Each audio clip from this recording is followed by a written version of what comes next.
What's the easiest way to impress your guests this summer?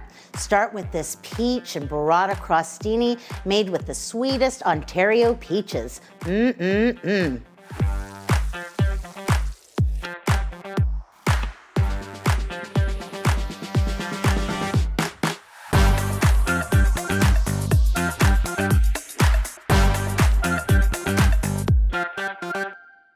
Hi, welcome to Cooking with Cori. I'm your host, Chef Cori Doern. I'm also a proud media spokesperson for Foodland Ontario, where we know good things grow. And I'm telling you right now, peaches are growing and they are so sweet and delicious. Nothing beats an Ontario peach. This beautiful peach and Burrata Crostini starts with Ontario peaches. You want to look for ones that are nice and firm for this recipe with a little bit of give, just so that you know they're extra sweet. So what I've done is I've sliced up some of my beautiful Ontario peaches into some thin slices. I've opted to keep the skin on, but if you don't want to have the skin on it, you don't have to. You can't have peach and Burrata Crostini without burrata. It's mozzarella on the outside, creamy mozzarella and cream on the inside. I'm not even going to try to pronounce it, but it is yummy nonetheless. And then we've got some fresh basil that I've chiffonaded, not to mention some beautiful Ontario honey, and then some black pepper to finish it off. So with our crostini, we start off by getting some beautiful bread. You're gonna wanna cut it into about a 1/2-inch slice. Make sure that you have a good bread knife to make sure it goes all the way through. So this is about ideal what you're looking for. And then you're gonna want to take your bread.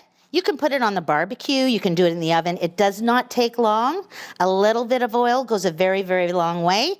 And you wanna make sure that you oil both sides. And then either put it in the grill or on your barbecue. 90 seconds later, you end up with absolutely beautiful crostini right here. And so what I'm gonna do now is I'm gonna show you how to make this plated just so beautifully that your guests are gonna wanna know the recipe. You can act like it's really difficult, but really we both know it's not.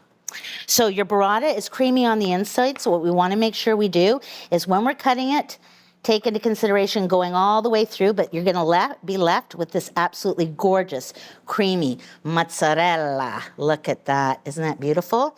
I'm gonna take another piece of this beautiful creamy burrata, put it right over here. And you can be as generous as you want, totally up to you. I know that the more burrata, the better. And then we'll take our beautiful sliced Ontario peaches. And I was saying that if you don't want to have the skin on, you can just do the same thing like you would do with a tomato. Just score the end of it and put it in boiling water for like 10 seconds, and then the skin is gonna just come right off.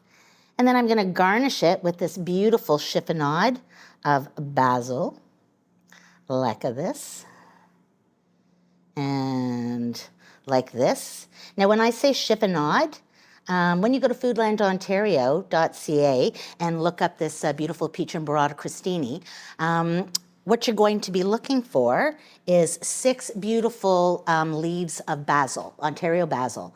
It's gonna smell fresh and wonderful, and then you're gonna layer those basil leaves and roll it up like a little bit of a cigar, and then gently run your knife through it. You do not wanna do this, chop it, not at all. You wanna just run your blade through it so that it goes through, and then you end up with this beautiful chiffonade. You can see that the basil is not black, it's still beautiful, still really, really fragrant. So now, if the burrata and the Ontario peach and the Ontario basil wasn't enough, what are we gonna do next? We're gonna take some beautiful Ontario honey, and I like to use a spoon, and then I like to just drizzle it on top. Oh, this is just so gorgeous. I know that I'm always saying a recipe is a guideline, but this one is perfection as is. And then last but not least, we finish it with a little pinch of pepper.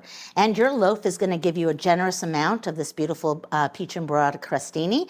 And I know that it's one of those things that's so easy to make ahead of time that once you slice and toast your bread and you lay it out on your platter, it's always really lovely to show the ingredients that went in it that you can't really see. And once you're ready to serve, out it goes.